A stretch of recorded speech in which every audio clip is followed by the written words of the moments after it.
So the quarterly value added tax return or 2550Q. So pahinumdom for educational gyapon na butangan na to. Kada page din ha. Kini upat ka palid. So kapat ka butangan na.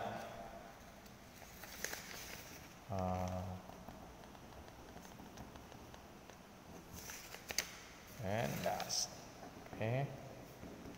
Pero duha ra may magamit yan nga form. Pero importante gyapon na. Ipasam gyapon na sila. Okay, so the quarterly value added tax return cumulative for 3 months. So sa quarter months. So for the year, sige, butangan na itong calendar year ha. And then year ended, butangan niya po na ito March ha, March 03-2021. Okay, first quarter and then return period from January 1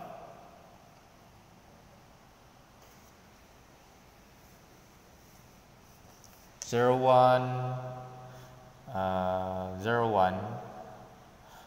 21 and then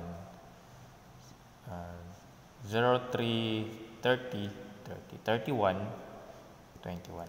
Okay, then amended return dili, a short period return dili pod. Okay, pag abot sa 6 ang tin diha gamito nimo ang VAT nga resibo ha. Sa imong VAT nga resibo na nga to ang tin. Kita anto di mga ito sa babaw, butangan mo din ha. RDO code 090. Number sheets attached 00 na din ha. Line of business, depende ang imong line of business ha. For example, kaniya, for example lang na ito retail.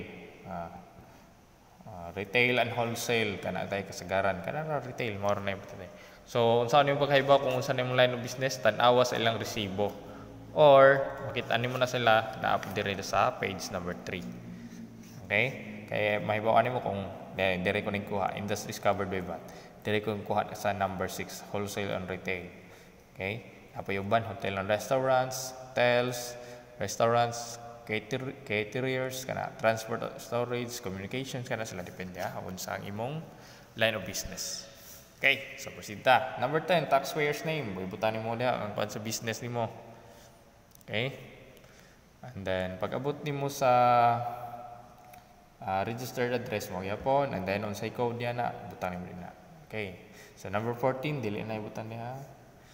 Okay, number 15 vatable sales. So pila may vatable sales. Ako ay magbuot dire sa amount ha. Ay mo hatag ra ko kay para di mo kadyo maglibog. Okay, so sa vatable sales for example tahay 100,000 ang ikuan. Okay, 100,000 mo nang vatable sales na ho. Okay, so sa 100,000 to inaon diha kuan na diha ng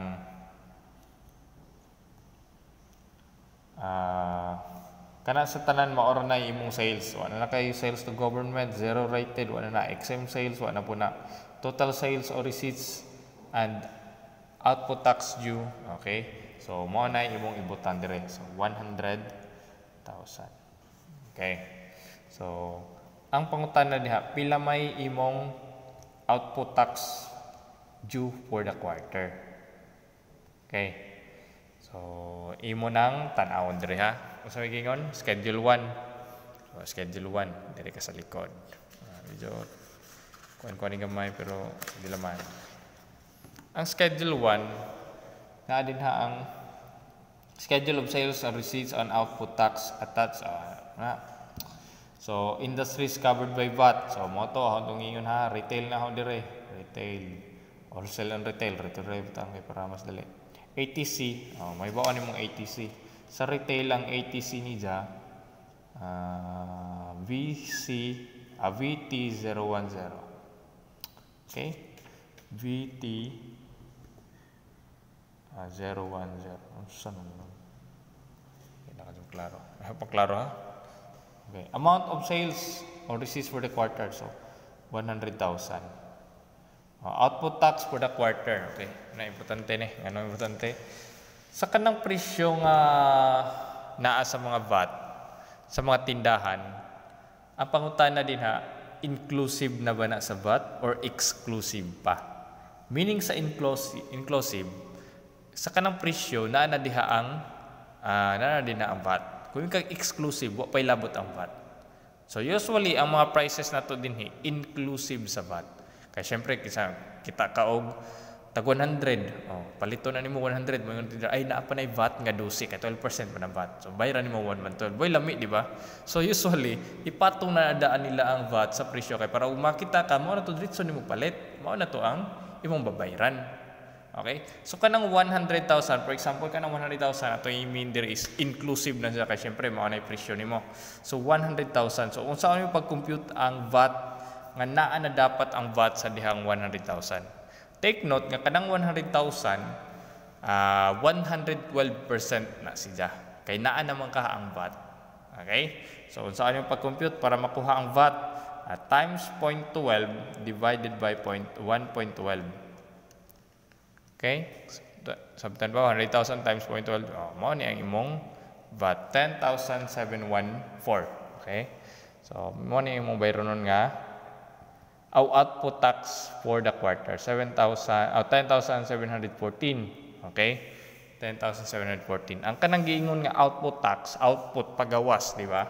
Mao nang tax sa imong sales, mao nang VAT sa imong sales. Okay? So, proceed ta. 10,714. Una imong kuan ha? Total price. Sorry. To item 15 kini 100,000. Diri yung total na. Tipat excited. Okay, pag-abot mo din sa number forward ni mo 100,000. Pila may output mo dire? 100,000. Sorry. 10,000. 714. 10,714. Okay, paduna. Then 10,714. Mao na ang output tax. Ang output tax di pa na mao imong bayron nun. Nga naman, ang sales nimo, okay, kuha yung papel. Ang sales nimo na gitawag nga, okay. Ang sales na gitawag og output VAT. While ang imong purchases na gitawag nga input VAT. Nga naman, syempre pagpalit nimo sa mga item nimo, sa mga merchandise inventory mo, syempre na apoy nakapatong nga VAT. So mo na gitawag og input VAT. Karon nigpagawas nimo sa imong item, nigpagawas nimo inventory, ipatong na pud nimo ang VAT. So mo na gitawag og output VAT. So ay mong mabayaran di ay is output VAT minus input VAT is equal to VAT payable. Okay? So ang VAT payable mo is ang VAT sa imong pagbaligya i-minus nimo ang VAT sa imong napalit. So mo gitawag nga VAT payable. Okay? So di pa na mao nga 10,714 imong bayro nun. Okay? Pero di na madugangan makuhaan siya kay na makay purchases. Okay? So kanang purchases makita nimo na din Okay? So ni unahon ha. Nakay gitawag og allowable input tax. So ang imong mga input mao ni sila 20A, input tax carried over from previous quarter. If naa kay previous quarter nga mga input tax nga mga wa magamit, imo na i-forward for the next quarter, pwede na siya. Input tax deferred on capital goods exceeding 1 million from previous quarters. Mao ning mga exceeding mga capital goods, palit kag mga capital asset, sakyanan, equipments, kana sila mao na mga capital assets, mga depreciable assets. Siyempre, ang ilang mga input taxes nila, imo pud mura pud ibahino nimo kung pila ka tuig ilang useful life. Whichever is lower sa 60 months nga rule sa BIR. Okay? Ator na makuanan pohon sige. So mo na imong input tax nga pagpalit nimo sa mga capital asset, imo pud na i-minus sa pagkakaron, okay? Then sunod na pod kay imo na siya i-prorate sa pila ka tuig nga useful life. Transitional input tax. Ang transitional input tax, transition, meaning nagdagan, nagbag-o, di ba? Ning transit, karon. Unsa may transition nimo? Ay mo transition diha is from percentage into VAT. Mao ning mga entity nga mga gikan sila percentage pero ning lambo sila nahimo na silang VAT. From 3 million nga ilang mga sales and below, ning abot na sila 4 million, 5 million pag next year, so nag-register na sila VAT. Karon unsa nang transitional input tax? Siyempre, pag percentage tax pa nila, na sila yung mga item nga inventory nga to, nga naay tax, naay VAT or nauban way VAT. Karon pag abot nila VAT, na sila yung mga inventory nga nabilin. Pag abot nila sa VAT, kuha na to, napatungan na kibali lang mga baligya, karon nigbaligya nilag balik, magpatong mas like 12%. So unsa may ilang i-minus siyempre katong mga input tax nga nabilin din karon ingon ang government dili tanan. So ato naman tagaan si og 2%. Transitional input VAT 2%. Okay? So mao ra nang mga nag-transfer into VAT registered entity. Presumptive murag presumption kintahay, di ba? So ang presumptive input tax, ang mga entity dire kasagaran is kining manufacture sa kining sardinas nga ilang raw materials is naa makuha sa nature. For example, ang ilang kuan is furniture mo ina, di ba? So unsa man disama sila ning palit sa mga tindahan ba? Nabay ning palit ba sila isda sa tindahan? Dili. Nanguha sila isda ngadto sa dagat, gi-process nila into sardinas. So presumptive, kintahay tagaan sila og VAT. Kay tungod kay wa man sila ika-minus, di ba? Pagbaligya nila naa sila VAT pero wa sila ika-minus nga input tax. So ingon ang government tagaan nato kintahay nga taxes. Kintahay nga input VAT. So mo na gitawag og presumptive input tax. So 4% ta siya. Okay? And others, sabi na din total sum mo na din Pag-abot nimo sa current transactions mo ni dire. Purchase of capital goods not exceeding 1 million. Purchase of capital goods exceeding 1 million. Naani sila mga schedule sa likod. Domestic purchases of goods other than capital goods mo ni dire ang imong mga inventories. Domestic purchases, di ba? Importation of goods other than capital goods, domestic purchase of services, services rendered by non-residents, and purchases not qualified for input tax. So, mo ni sila. So, mo ni sila mga kuan input taxes. For example, pagpalit nimo sa tinda nimo, katong ibaligyan nimo 100,000, ang pagpalit nimo diha is inaon na tog 21 JI. Okay. Naon na to og 80,000. Para mas klaro, 80,000. Out sa 80,000 na pagpalit nimo, ibalik sa nimo 100,000 including of VAT na sila. Okay.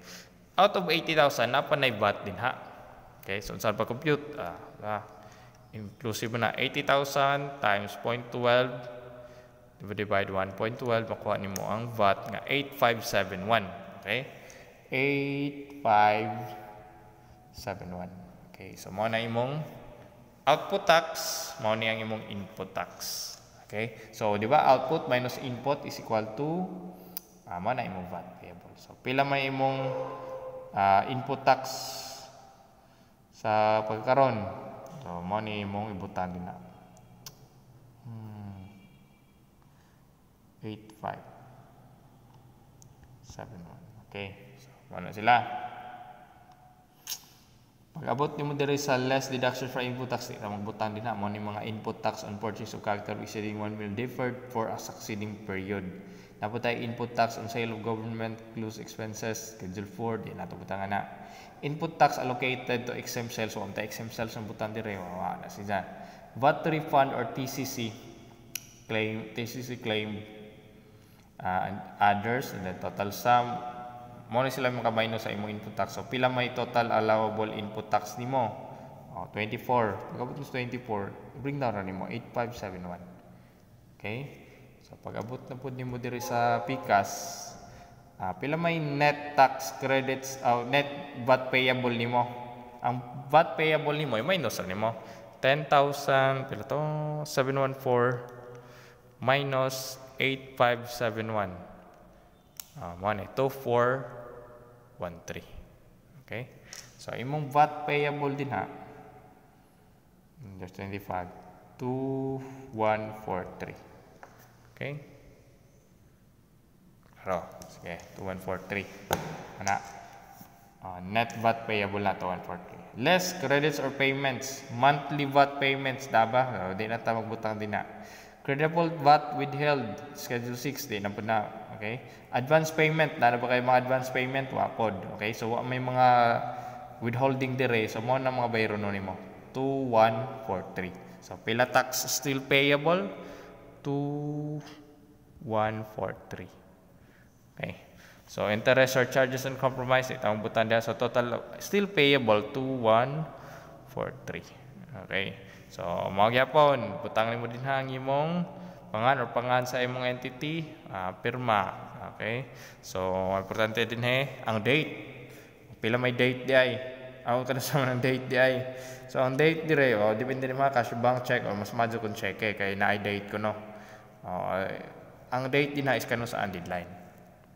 Okay, and then ang amount is 2143. Okay, so naibaw-an ni Joron kung unsay difference between quarterly VAT tax return and percentage tax return. Kung atong mayroon ang atong VAT nga bayro nun 2143, ang atong bayro nun sa quarterly percentage tax 3,000. So naay mga benefits gadyon nga makuha ra nimo sa VAT nga wa sa percentage tax.